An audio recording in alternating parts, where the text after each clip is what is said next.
Bismillahirrahmanirrahim. Assalamu alaikum students. Chapter number 9, Transport, and our next topic is Transpiration and Opening and Closing of Stomata. आज का हमारा topic है transpiration. What is transpiration? Transpiration हम कहते हैं कि loss of water from plant surface. ठीक है, प्लांट की सरफेस से पानी का लॉस होना, किस थ्रू एवेपोरेशन, बुखारात की शक्ल में पानी का लॉस होना क्या कहलाता है? Transpiration. Definition: transpiration is the loss of water from plant surface to evaporation. ठीक है, प्लांट सरफेस में से पानी का लॉस हो जाना क्या कहलाता है? ट्रांसपायरेशन.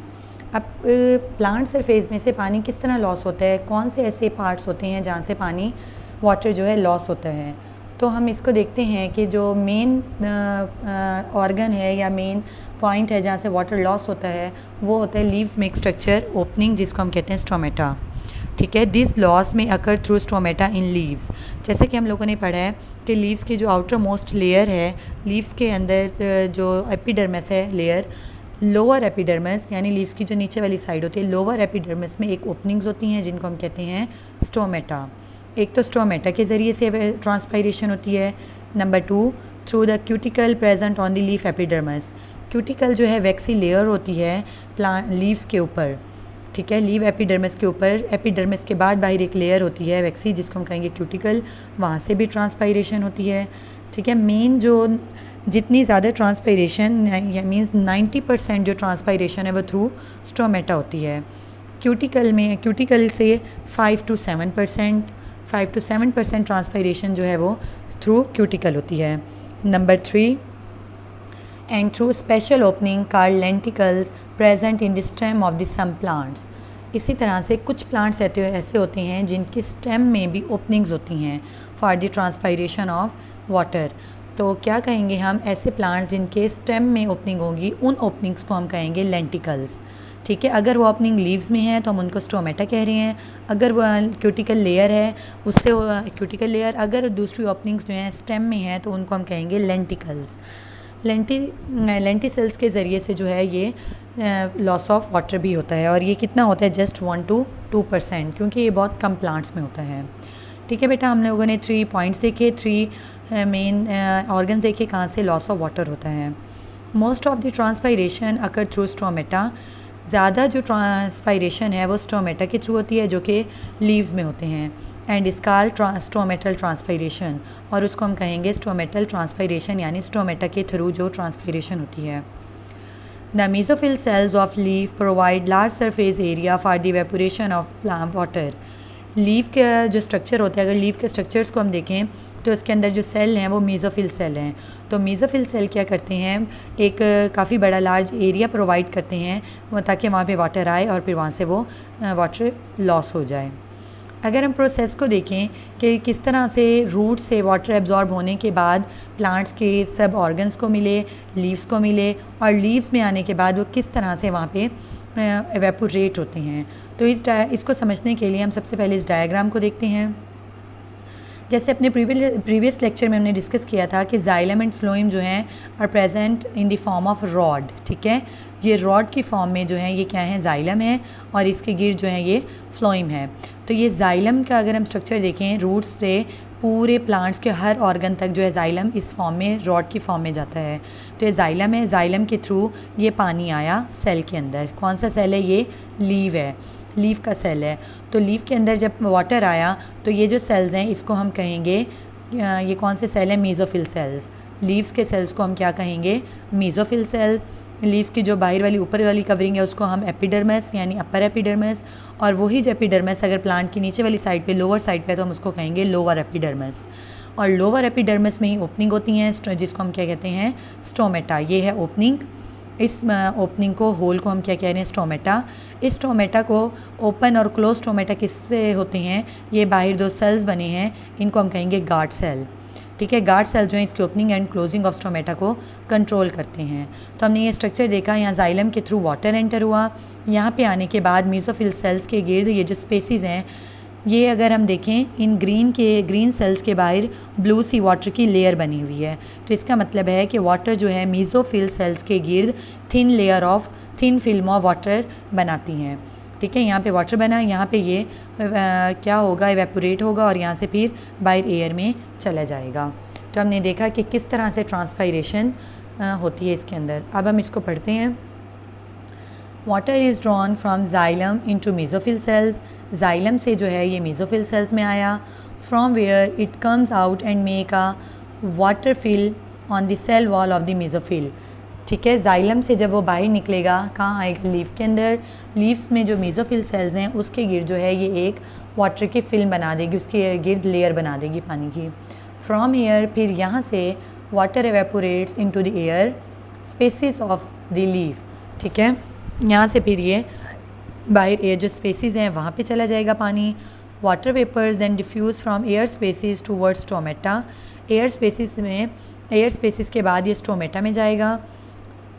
किस तरह से कि यहाँ पे ये थिन लेयर बनी हुई है, थिन लेयर के बाद ये यहाँ एयर स्पेसिस में आ गया, एयर स्पेसिस के बाद फिर यहाँ से ये स्टोमेटा के ज़रिए से बाहर एयर में चला जाएगा। ठीक है, तो क्या हुआ, water vapours then diffuse from air spaces towards stomata में आए and then pass to outside air, और फिर बाहर एयर में ये एवेपोरेट हो गए। तो हमने देखा किस तरह से पानी जाइलम से लीफ तक, लीफ के मीज़ोफिल सेल से उनकी जो अंदर स्पेसिस हैं एयर स्पेसिस वहाँ पे, और फिर वहाँ से स्टोमेटा के ज़रिए बाहर एवेपोरेट हो गया। तो हमने देखा process of transpiration, loss of water. Next हम देखते हैं opening and closing of stomata. जो स्टोमेटा है लोअर एपिडर्मिस में, जो अभी हमने होल देखा था और उसके गिर्द मैंने आपको एक स्ट्रक्चर भी दिखाया जिसको हमने कहा था गार्ड सेल। तो हम देखते हैं कि स्टोमेटा ओपन एंड क्लोज किस तरह से होते हैं। Most plants keep their stomata open during day and close them at night. बहुत सारे प्लांट्स जो हैं वो दिन के टाइम जो अपने स्टोमेटा ओपन रखते हैं और रात को क्लोज कर देते हैं। It is the responsibility of stomata to regulate transpiration with the action of the guard cell.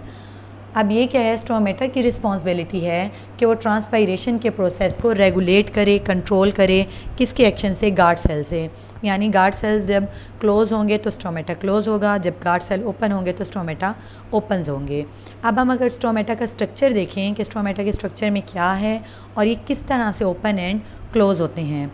Structure, the two guard cell of a stomata are attach to each other at their ends. The inner concave side of the guard cell that encloses a stomata are thicker than the outer convex side. First of all मैं आपको stomata का structure दिखाती हूँ ताकि हमें इसको समझने में ईजी रहे। ठीक है बेटा, यहाँ पे अगर हम देखें तो ये हमें दिखाया गया है स्टोमेटा ओपनिंग। ठीक है, ये ओपनिंग है स्टोमेटा की, और इसके बाहर जो ये दो सेल्स ये हैं गार्ड सेल्स। ठीक है, ये गार्ड सेल, जैसे अभी हमने पढ़ा कि गार्ड सेल्स जो हैं अपने एंड्स, यानी ये वाला एंड और उसके बाद इस एंड से ये आपस में क्या होते हैं, क्लोज होते हैं, अटैच होते हैं। ठीक है, गार्ड सेल्स जो हैं attach each other at their ends. इस वाले एंड पे और इस वाले एंड पे ये दोनों गार्ड सेल, ये वाला गार्ड सेल और ये पूरा गार्ड सेल जो है ये अटैच हैं। तो अब इनर साइड की बात करें कि ये जो इनर साइड है ये वाली, ये इनर साइड क्या है, कनकेव है गार्ड सेल की और थिकर है देन द आउटर जो है ये कन्वेक्स है और ये थिन है। जब गार्ड सेल्स के अंदर ये वाटर मालिक्यूल्स आते हैं, वाटर मालिक्यूल्स, तो ये क्या हो जाते हैं, टर्जिड हो जाते हैं और यानी रिजिड हो जाते हैं। जब रिजिड होंगे ये हार्ड हो जाएंगे, ये क्या हो जाएंगे, इसमें टर्गर प्रेशर इंक्रीज़ होगा और ये क्या हो जाएंगे, ओपन हो जाएंगे, एक दूसरे से दूर चले जाएंगे, जिससे हम क्या कहेंगे कि स्टोमेटा ओपन है। इसी तरह से जब इन गार्ड सेल्स में से वाटर लॉस हो जाएगा, ये फ्लैसिड हो जाएंगे और एक दूसरे के क्लोज आ जाएंगे, जिससे हम क्या कहेंगे कि स्टोमेटा क्लोज हो गया। ठीक है, हमने स्ट्रक्चर देखा, तो अब हम इसका देखते हैं कि किस तरह फंक्शन करता है। When guard sales get water, जब गार्ड सेल्स के अंदर वाटर एंटर होता है, दे बिकम टर्जिड, तो ये क्या हो जाते हैं, रिजिड हो जाते हैं, हार्ड हो जाते हैं। Their shape are like two beans, इनकी जो शक्ल है दो लोबिये के बीच की तरह हो जाती हैं। And the stoma between them opens, और उनके दरमियान जो स्पेस होती है वो ओपन हो जाती है, जिसको हम क्या कहेंगे कि स्टोमेटा ओपन है।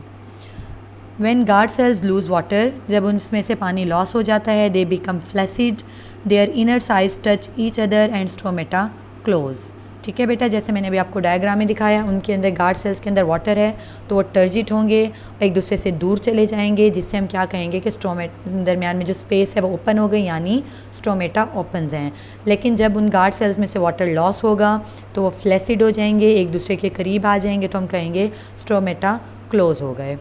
एक तो हमने देखा थ्रू वाटर। सेकेंड हम देखते हैं opening and closing of stomata by potassium ion. ठीक है, कि पॉजिटिव आयंस किस तरह से स्टोमेटा को ओपन एंड क्लोज करने में हेल्पफुल हैं। द कंसनट्रेशन ऑफ सोल्यूट यानी glucose in guard cell, guard cells भी सेल्स हैं, इनको भी बाकी सेल्स की तरह ग्लूकोज यानी फूड की ज़रूरत होती है। तो जब ग्लूकोज के मालिक्यूल्स गार्ड सेल में जाएंगे तो वो क्या करेंगे, is responsible for the opening and closing of stomata, तो ये भी स्टोमेटा के ओपन एंड क्लोज होने के रिस्पॉन्सिबल हैं। Recent studies have revealed that light causes the movement of potassium ions from epidermal cells into the guard cells. Recent studies ने ये बताया हमें कि जब दिन के टाइम लाइट होती है तो लाइट से क्या होता है, लाइट की मौजूदगी में एपिडर्मस से जो हमारी आउटर मोस्ट लेयर प्लांट्स की जो आउटर मोस्ट लेयर है वहाँ से क्या करते हैं, पोटाशियम आइंस जो हैं गार्ड सेल में मूव करेंगे। ठीक है, in the presence of sunlight की वजह से पोटाशियम आयन एपिडर्मल सेल से गार्ड सेल में मूव करेंगे, जिसके नतीजे में water follows these ions and enter guard cell. Potassium ion को फॉलो करते हुए, सॉल्यूट को फॉलो करते हुए वाटर भी उसके पीछे एंटर होता है गार्ड सेल में। जब क्या होगा, वहाँ पे पोटाशियम आयन यानी ग्लूकोज एंड वाटर दोनों एंटर हो जाए तो क्या होगा, their turgidity increases and stomata opens, तो उनके टर्जिडिटी इंक्रीज़ हो जाएगी और स्टोमेटा ओपन हो जाएंगे। As the day progressive guard cells में ग्लूकोज क्या होता है, गार्ड जैसे दिन गुजरता है गार्ड सेल्स अंदर जो है क्या बनते हैं, हर सेल की तरह गार्ड सेल भी जो है ग्लूकोज फूड बनाते हैं।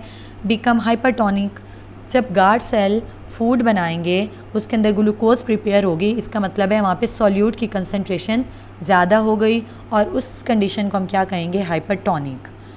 So water stay in them, तो वाटर वहीं पे रहता है मौजूद। At the end of the day, जब दिन ख़त्म होगा, एंड होगा, दिन के टाइम ग्लूकोज बनी, हाइपरटोनिक हुई, जिसकी वजह से पानी वहाँ पे रहा और स्टोमेटा ओपन रहे। ठीक है, जैसे ही दिन एंड होता है, potassium ion flow back from guard cells to the epidermal cell. जब शाम होती है, जब सनलाइट नहीं होती, तो पोटाशियम आयन क्या करते हैं, दोबारा वापस गार्ड सेल में से निकलकर एपिडर्मल सेल की तरफ वापस मूव करते हैं। And the concentration of glucose also falls, जिसके नतीजे में गार्ड सेल्स के अंदर जो ग्लूकोज प्रिपेयर होती है उसकी कंसनट्रेशन भी कम हो गई, यानी सॉल्यूट की कंसनट्रेशन कम हो गई। जब सॉल्यूट की कंसनट्रेशन कम हुई तो वहाँ पे पानी भी नहीं रुकेगा, due to it water moves to epidermal cells, जिसकी वजह से पानी भी वापस आना शुरू हो जाएगा। And the guard cells lose turgor, जिसकी वजह से गार्ड सेल्स जो अपनी टर्जिडिटी को लॉस कर देते हैं। It causes the closure of stomata, जिसकी वजह से स्टोमेटा क्लोज हो जाते हैं। गॉट इट स्टूडेंट, हम लोगों ने अभी ये पूरा स्ट्रक्चर देखा कि किस तरह से ये गार्ड सेल हैं। सूरज की रोशनी में दिन के टाइम एपिडर्मल सेल्स में से पोटाशियम आयन यहाँ मूव करेंगे, पोटाशियम आयन के पीछे क्या आएगा, वाटर मूव करेगा, जिसकी वजह से यहाँ पे ग्लूकोज प्रिपेयर हो गया और ये टर्जिट हो गया, जिसकी वजह से स्टोमेटा ओपन हो गया। जैसी शाम होती है तो क्या होता है, सनलाइट नहीं होती तो पोटाशियम आयन बैक मूव करते हैं एपिडर्मल सेल्स की तरफ, उसके पीछे वाटर भी मूव कर देता है और यहाँ पे ग्लूकोज की प्रिपरेशन नहीं होती तो ये क्या कर देते हैं, अपनी टर्जिडिटी को लॉस कर देते हैं और स्टोमेटा दोबारा क्लोज हो जाते हैं। तो आज का हमारा यहाँ टॉपिक कंप्लीट होता है। हमने देखा किस तरह से प्लांट्स के अंदर ट्रांसपायरेशन होती है, हमने डिस्कस किया कि जाइलम से लीव्स तक और लीव्स में स्टोमेटा के ज़रिए से किस तरह वाटर लॉस होता है। फिर हमने आगे स्टोमेटा का स्ट्रक्चर देखा, स्टोमेटा के स्ट्रक्चर के बाद हम लोगों ने क्या किया, इसको स्टोमेटा की ओपनिंग एंड क्लोजिंग के प्रोसेस को भी देखा कि किस तरह से गार्ड सेल्स स्टोमेटा को ओपन एंड क्लोज करते हैं। तो बेटा विद हेडिंग्स आप लोगों ने इस टॉपिक को अच्छे से याद करना है, इन डायग्राम्स को ड्रॉ करना है। अपना ख्याल रखिएगा। जज़ाकल्लाह, अल्लाह हाफिज़।